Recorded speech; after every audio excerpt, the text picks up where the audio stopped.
नमस्कार, आदाब, सत श्री अकाल। मैं मुश्ताक खान, बॉलीवुड एक्टर मुंबई से और इस वक्त मैं आपके साथ रूबरू हूँ इनसाइड मंत्रा में। इनसाइड मंत्रा में हमारे आज खास मेहमान हैं प्रदीप कुमार जी। प्रदीप कुमार जी जो हैं फाउंडर ऑफ नेटवर्कर्स गुरु। गुरु जी नमस्कार। धन्यवाद। बहुत बहुत स्वागत है आपका प्रदीप कुमार जी यहाँ पर। धन्यवाद। और सबसे पहले मेरा सवाल आपके लिए ये है कि जो लोग आपको पहली बार सुन रहे हैं, फर्स्ट टाइम जो लोग सुन रहे हैं, मेरा ख्याल है फर्स्ट बार आपको लोग सुन रहे जी। हैं, उनको ये बताइए कि नेटवर्किंग ट्रेनिंग एकेडमी के फाउंडर एंड सीईओ होने के अलावा आप कौन है भाई? सर मैं प्रोफ़ेशनल लाइफ़ के अलावा यदि अपने आप को बताना चाहूँ तो मैं शुरुआती दौर से ही अपने आप को एक एजुकेटर और एक मेंटर के रूप में जानना मैं चाहता हूँ कि लोग मुझे जानें। मुझे शुरू से ये इंटरेस्ट रहा है कि जब भी मेरी टीम में जब मैं काम करता था, जो मेरे स्टाफ़ होते थे, आई मीन जो मेरे जूनियर्स होते थे, तो उनको सिखाना, नई-नई चीज़ें, टेक्निकल चीज़ें सिखाना, उनसे बात करना, उनको आगे बढ़ाने के लिए प्रेरणा देना, ये मुझे तब से ही पसंद है। तो मैं मतलब एक फाउंडर, एक सीईओ के रूप में ना अपने आप को बताकर ये बताना चाहूँगा कि मुझे लोग मेंटर और इसके रूप में एजुकेटर के रूप में ज़्यादा जानें। इसके अलावा मैं आपसे बात करूँ तो मैं एक नेचर लवर हूँ, मुझे ऐसा लगता है कि प्रकृति में रह के आप बहुत कुछ सीख सकते हैं। आपको जब भी कभी चैलेंजेज़ आते हैं लाइफ़ में तो आप उस प्रकृति की गोद में जाते हैं तो आपको वहाँ पे मौका मिलता है अपने आप को हील करने का और आगे बढ़ने के लिए कुछ ना कुछ सीखने का मौका आपको वहाँ पे मिलता है। क्या बात, बहुत अच्छी बात कही है इन्होंने। ये बताइए कि आप हमेशा कहते हैं, मैंने सुना है और लोग भी कहते हैं कि आपका ये कहना है कि शिक्षा इंसान की जिंदगी बदल सकती है। ये इतने विश्वास से कैसे कहते हैं आप?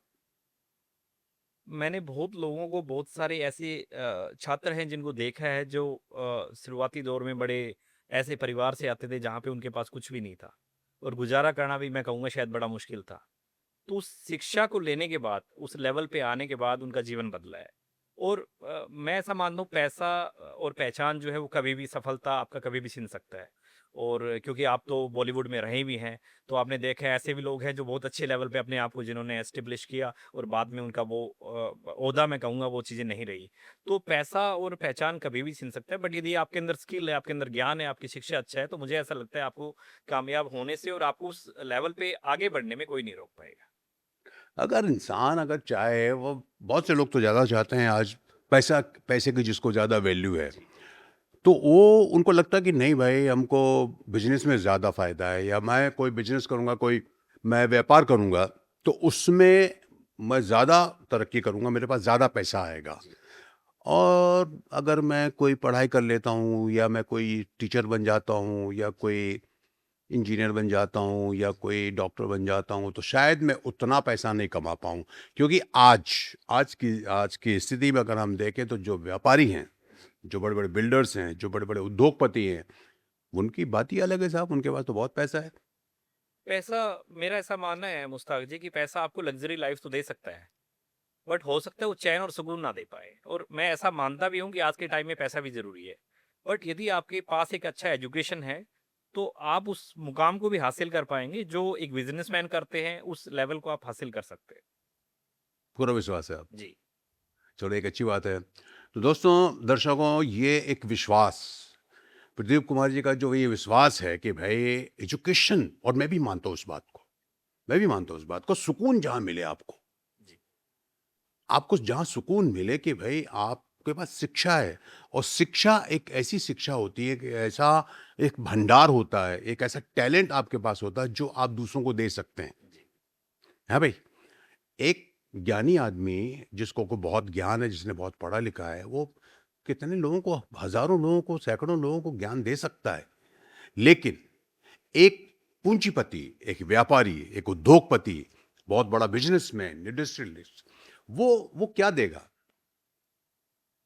वो क्या देगा किसी को? ये तो ज्ञान तो दे नहीं सकता ध्यान वो, नहीं दे सकते। और अपना पैसा तो देने वाला नहीं है वो। और लाइफ मेरा ऐसा मानना है प्रॉफिट एंड लॉस का गेम नहीं है सर। या इससे बढ़ के कहीं कुछ है। या तो यदि लाइफ में आप एक अच्छा मुकाम हासिल कर सकते हैं तो शायद एजुकेशन से ही कर तो सकते हैं। एजुकेशन बहुत ज़रूरी है, शिक्षा बहुत ज़रूरी है, इसमें कोई शक नहीं है। मैं तो ये भी समझता हूँ कि जो व्यापार भी करना चाहता है, उसके लिए भी शिक्षा ज़रूरी है। जी। शिक्षा, अगर आप व्यापार करना चाहते हैं, नौकरी करना चाहते हैं, नहीं करना चाहते हैं, और ये भी नहीं है कि भई आप शिक्षा इसलिए ग्रहण करें, एजुकेशन इसलिए ग्रहण करें, पढ़ाई-लिखाई इसलिए करें कि आपको नौकरी चाहिए, सरकारी नौकरी, ज़रूरी नहीं है।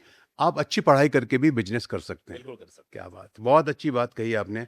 अगले 10-20 वर्षों में अपने संस्थान के माध्यम से आप कौन-सा बड़ा बदलाव लाना चाहते हैं? सर मैंने वो दौर भी देखा है जो आज से 20 साल पहले का दौर जहाँ पे चीज़ें एजुकेशन में बड़ा अलग होता था और आज का भी दौर है जहाँ पे आप बात करें मशीन लर्निंग का, एआई का, टेक्नोलॉजी बहुत ज़्यादा ग्रो किया है जिसने। तो मैं चाहता हूँ कि अगले 10-20 साल में एक ऐसा इकोसिस्टम तैयार हो एजुकेशन का, जहाँ पे लोग स्किल्ड बंदे तैयार हो। स्किल यदि आपके अंदर नहीं है, थ्योरेटिकल नॉलेज ओनली आपके अंदर है, तो मुझे लगता है आप ग्रो नहीं कर पाएँगे या एक सर्टेन लेवल तक आप ग्रो कर पाएँगे। यदि आपके अंदर प्रैक्टिकल एक्सपोज़र आपने लिया है उस चीज़ का, वो ज्ञान आपको है, प्रैक्टिकली आपको वो ज्ञान है, तो मुझे ऐसा लगता है कि आप कहीं न कहीं अपने आप को ज़्यादा स्किल्ड बना के अच्छे लेवल पे जा पाएँगे। Right, right, right, right. अगर आपको भारत की शिक्षा व्यवस्था में सिर्फ एक बदलाव करने को कहा जाए, तो वो बदलाव कौन-सा होगा? सर एक बदलाव तो मैं थोड़ा-सा आपके क्वेश्चन को मैं माफ़ी चाहूँगा कि हो सकता है उसका आंसर मैं एक बदलाव में ना दे पाऊँ। बट यहाँ पे मैं ये कहना चाहूँगा कि बदलाव बहुत सारे हैं जो ज़रूरत है। आज की शिक्षा व्यवस्था में बदलाव की ज़रूरत है। बदलाव ये होना चाहिए कि ऐसी एजुकेशन हो जो किसी भी छात्र को आप एजुकेशन कर रहे होते हैं तो आप छात्र होते हैं, एक बेहतर इंसान बनाए। मैंने बहुत सारे ऐसे लोगों को देखा है सर जो बहुत बड़े परिवार से आते हैं, बहुत अच्छा एजुकेशन है, उन्होंने पीएचडी कर लिया है, उन्होंने मास्टर्स करके पीएचडी किया है, बट वो बेहतर इंसान नहीं है। यदि आपके अंदर इंसानियत नहीं है, यदि आप दूसरों के दुःख दर्द को नहीं समझ पाते हैं, तो मुझे ऐसा लगता है कि उस एजुकेशन का कोई मीनिंग नहीं है। और साथ में बेहतर इंसान के साथ-साथ सर एक बात और भी मैं यहाँ पे बोलना चाहूँगा कि शिक्षा एक ऐसा साधन है, एक ऐसा हथियार है, जहाँ से आप अकेले खुद से बाहर नहीं निकलते हैं। आपके परिवार में सिचुएशन ऐसा रहा है, आपके पेरेंट्स उस सिचुएशन को उन्होंने हैंडल किया, गरीबी को उन्होंने देखा है, तो आप उन सब परिवार को, अपने रिलेटिव्स को, उन सबको वहाँ से बाहर निकाल पाते हैं। करेक्ट, बहुत अच्छी बात है। शिक्षा का, मेरा जहाँ तक समझता हूँ कि शिक्षा की कोई लिमिटेशंस तो नहीं है। जी, आप कितना भी पढ़ना चाहें। मतलब मैंने तो मैंने बुद्धिजीवी देखे हैं और ऐसे-ऐसे लोग देखे हैं कि वो इतनी उम्र होने के बाद भी पढ़ते ही रहते हैं और एग्ज़ाम्स देते रहते हैं। आपके हिसाब से इंसान को, एक आम आदमी को कितनी शिक्षा ग्रहण करना चाहिए? सर शिक्षा तो इंसान कितना भी ग्रहण कर सकता है, उसका अपना भी एक इंटरेस्ट होता है कि वो कितना आगे बढ़े, शिक्षा कितना ग्रहण करे। आज के टाइम में तो डिग्री लेने का भी एक होड़ लगा हुआ है। लेकिन शिक्षा उतना ही ग्रहण करे जो इंसान को एक बेहतर इंसान बनाए और उसको उसके अंदर वो स्किल पैदा करे जिससे वो खुद को भी आगे बढ़ा पाए और समाज को भी आगे बढ़ा पाए। उसमें आपका मैं कहूँगा आपका एक बैचलर डिग्री शायद इंडिया में एक ऐसा डिग्री है जिसको लेने के बाद आप सारे लेवल अचीव कर सकते हैं। चाहे उससे आज के टाइम में आप यूपीएससी का एग्ज़ाम देना चाहें, किसी सिविल सर्विसेज़ का, किसी स्टेट का एग्ज़ाम देना चाहें, तो वो एक ऐसा एजुकेशन है जिसके करने के बाद आपका माइंड इतना ब्रॉड उसमें काम करता है कि आपकी सोच काफ़ी बढ़ जाती है। उसके बाद का जो एजुकेशन है, मुझे ऐसा लगता है वो एक प्लस में एजुकेशन है, वो आप ग्रहण करना चाहते हैं किसी स्पेसिफिक यूज़ के लिए आपका या किसी स्पेसिफिक जॉब के लिए, वो आपका अपने की इच्छा होता है। यहाँ पे मैं एक बात आपको और बताना चाहूँगा, आपने कहा कि शिक्षा व्यवस्था में ऐसा कौन-सा एक बदलाव है जो आप करना चाहेंगे? तो मैं यहाँ पे एक चीज़ और सर आपको बोलूँगा कि जितना प्रैक्टिकल एक्सपोज़र मैं लोगों को यदि मुझे ऐसा मौका मिला तो मैं देना चाहूँगा कि वो स्किल्ड बने। एक बुनियादी एजुकेशन जो होती है, जो एक बुनियादी शिक्षा होती जी, है ना? जैसे कि हम बोलते हैं कि भई आपने मिडल क्लास कर लिया, एसएससी कर लिया आपने, उसके बाद फिर जब आप डिग्री के लिए जाते हैं, जी। तो उस वक़्त विद्यार्थी ख़ास करके वो नौजवान जो 19 साल, 20 साल के होते हैं, तो उनको उनको किस तरह अपना आगे का करियर चुनना चाहिए? उसमें क्या सोच होनी चाहिए और क्या, क्योंकि वो बहुत ही रिस्की होता है कि भई आप कौन-सा सब्जेक्ट ले रहे हैं। ये मैं पर्सनल ये सवाल मैं अपने तरफ से पूछ रहा हूँ आपसे, जी, बिकॉज़ मेरे साथ हो चुका है, इसलिए मैं बोल रहा हूँ आपसे। जी।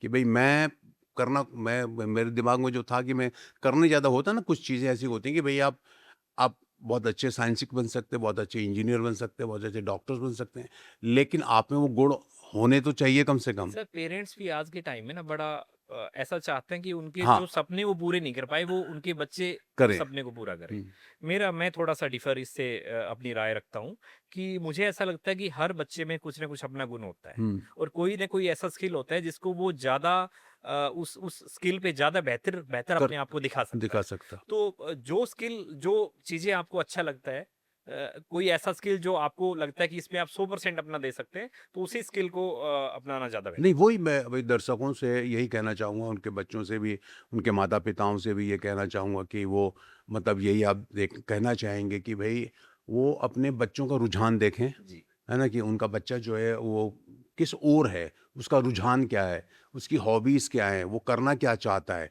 उसके बारे में सोचें। क्योंकि जनरली जैसा कि आपने कहा, हर माँ-बाप चाहते हैं और हर माँ-बाप चाहते हैं और वो कोई बुरा नहीं चाहते हैं कि उनका बच्चा डॉक्टर बने, इंजीनियर बने, प्रोफ़ेसर बने, जो भी है इस तरह का है। लेकिन क्या उनका बच्चा उस लायक है, उसका स्किल उस तरफ है, उतना है? कई बार सर उस दबाव में ऐसा भी होता है कि बच्चे मतलब आज के टाइम में सुसाइड कर लेते हैं। हुँ, हुँ। तो आप खुद सोचिए किसी का बेटा रहा ही नहीं, मान लीजिए बेटी रहा ही नहीं उस जीवन में, उस लाइफ उसका रहा ही नहीं, तो क्या वो ज़्यादा बेहतर है कि या वो अपने अकॉर्डिंग किसी फील्ड को चूज़ करता और वहाँ पे कामयाबी करके आप अपना नाम रोशन करता, आपका नाम रोशन करता, वो ज़्यादा अच्छा है? तो प्रेशर अनवांटेड ना दें। जो ब्रेन पे आज के टाइम में जो प्रेशर आ रहे हैं लोगों पे, बच्चों पे जो आ रहा है, उस प्रेशर को पेरेंट्स को भी चाहिए कि वो कभी उन बच्चों पे अपने बच्चों पे फ़ील ना कराएँ और उसके उससे पूछ के कि क्या उसके अंदर काबिलियत तो देखी जाती है अपने बच्चे में क्या है, उसी के अकॉर्डिंग उसको मोटिवेट करें। एक छोटा-सा ऐसा सवाल मेरे दिमाग में आया कि अब बहुत सारे जो हैं जैसे एक समझ में आ जाता है ना बच्चों को कि हमें क्या करना है, या माँ-बाप को भी आजकल बहुत ज़्यादा एडवांस हो गया है मामला, ख़ास करके बड़े-बड़े सिटीज़ में, कि भई हमारा बच्चा तो क्रिकेटर बनेगा, या हमारा बेटा तो गीतकार बनेगा या संगीतकार बनेगा या एक्टर बनेगा जी, या पेंटर बनेगा, जो भी हो सकता जी। है। तो एक समझ में आ जाती है कि बात को उसको हमको वहीं डालना है। उनके लिए भी एजुकेशन ज़रूरी तो है। बिल्कुल है, बिल्कुल तो है एक सर। वो एक एजुकेशन कितना कितना एजुकेशन वो होना चाहिए।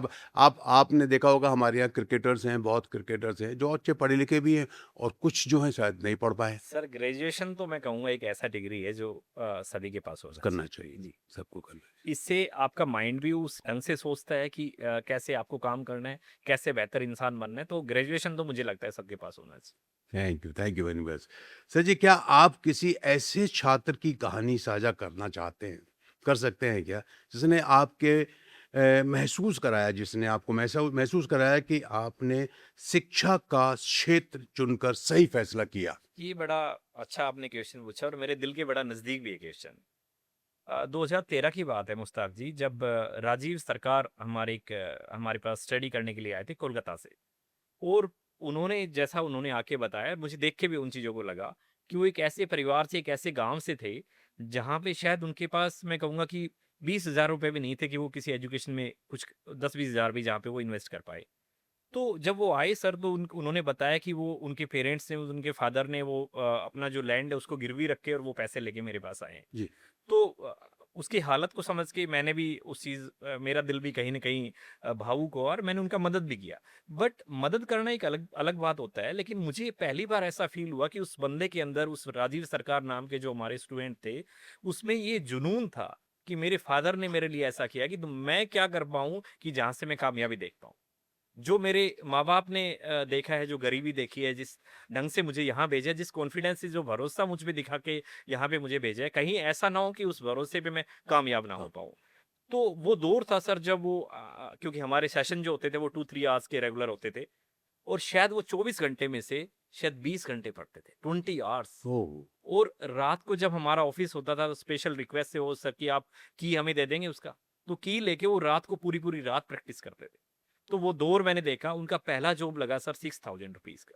6000 रुपए मात्र पर मंथ का जॉब लगा और 2014 में उनका जॉब लगा शायद। 2014 से और मुझे बड़ा मैं प्राउड फ़ील करता हूँ कि आज वो 50 लैक्स के पैकेज पे काम कर रहे हैं। ओहो! और शायद मुझे लगता है उनके गाँव में तो नहीं, उनके गाँव के आस-पास 50 गाँव में भी ऐसा कोई बंदा नहीं होगा जो 50 लैक्स पे काम कर रहा हो। तो मुझे देख के आज वो फ़ील भी करते हैं कि सर मेरा यहाँ पे आना, नेटवर्कर्स ग्रुप में आना मेरा बहुत अच्छा डिसीज़न था। बट सर डिसीज़न तो उम्मीद तो बहुत लोग लेके आते हैं। उस उम्मीद को पूरा करने के लिए जो आपको हार्ड वर्क करना होता है ना, वो पैशन जो आपके अंदर होता है, वो हर किसी में नहीं होता। उसको जगाना हम चाहते भी कि हम उसको जगा पाएँ, पर हर किसी में हम जगा भी नहीं पाते और उसका कहानी एक ऐसा है जो मुझे हर हर पल मुझे भावुक करता है। क्या बात है, बहुत बहुत अच्छी ये तो आपने कहानी बताई। इस कैमरे पे मैं ये भी बोलना चाहूँगा दर्शकों को सर कि राजीव सरकार जो कोलकाता से मैंने बताया हमारे ऐसे छात्र जिन्होंने 6000 से लेके और मात्र मैं कहूँगा 12 साल में 50 लाख 55 लाख के पैकेज पे उन्होंने अपने आप को वो लेके आए हैं। सिर्फ़ और सिर्फ़ उनका मेहनत, उनका कामयाबी जो है उनका मेहनत, उनका डेडिकेशन, उनका पैशन ये उसके पीछे पूरा रहा है। तो आप भी जीवन में यदि आपको आगे बढ़ना है तो आपको उस लेवल का एफर्ट भी करना पड़ेगा। आपको अपने सपने पूरे करने हैं तो आपको वो सारी बातें भूलनी पड़ेगी कि आपका पास्ट क्या रहा है। यदि आप अपने पास्ट को देखेंगे और आप ऐसा सोचेंगे भाई मेरा पास्ट ऐसा है, मैं कुछ नहीं कर सकता, तो पास्ट को भूल के आपको प्रेज़ेंट में जीना पड़ेगा। किसी सर्टेन टाइम में मान लीजिए 1 महीना, 2 महीना, 3 महीना, उस सर्टेन टाइम में किया हुआ मेहनत जो है, वो आपका परिणाम लेके आता है। क्या बात, क्या बात है। पास्ट को भूलकर आपको प्रेज़ेंट में जीना होगा। यही हकीकत है दोस्तों, जो आज हमें प्रदीप कुमार जी ने कहा, जो कि फाउंडर नेटवर्क्स गुरु हैं हमारे। बहुत-बहुत शुक्रिया, बहुत-बहुत धन्यवाद प्रदीप कुमार मैं जी। सर एक बात और भी कहना चाहूँगा बिल्कुल, क्योंकि प्लीज़। आपकी मूवीज़ को देख के हम लोग बड़े हुए हैं और मैंने आपकी एज से जो मुझे लगा कि शायद 65 के आसपास आपका उम्र है, जो मुझे लगा पता नहीं उसमें कम है या ज़्यादा है। मैं कोई रिसर्च करके नहीं आया हूँ आपके उस पे। आपकी मूवीज़ से हमने सीखा है, तो जब इंसान हँसता है, खुशी मिलती है उसको कहीं न कहीं, चाहे वो मूवी के माध्यम से मिले या किसी और एंटरटेनमेंट के माध्यम से मिले, तो वहाँ भी पॉजिटिव वाइब्स आती है। तो मैं धन्यवाद आपको भी देना चाहूँगा कि आपने हमारा बचपन इतना अच्छा बनाया और हमें खुशी दी उस तरह। Thank you very much. जो आपने मुझे अभी टॉनिक दिया ना, ये हमारे लिए टॉनिक है।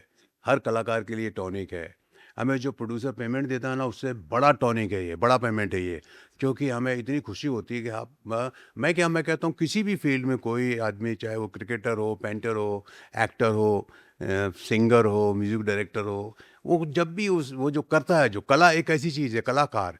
कलाकार अगर जो करता है, उसको पसंद करती है अगर पब्लिक, और उसको पसंद करती है, तो उसको उसको बहुत उसका खून बढ़ जाता है, तो उसको जोश आता है, और वो और भी अच्छा काम करने को उसको एक प्रोत्साहित करती है चीज़ें।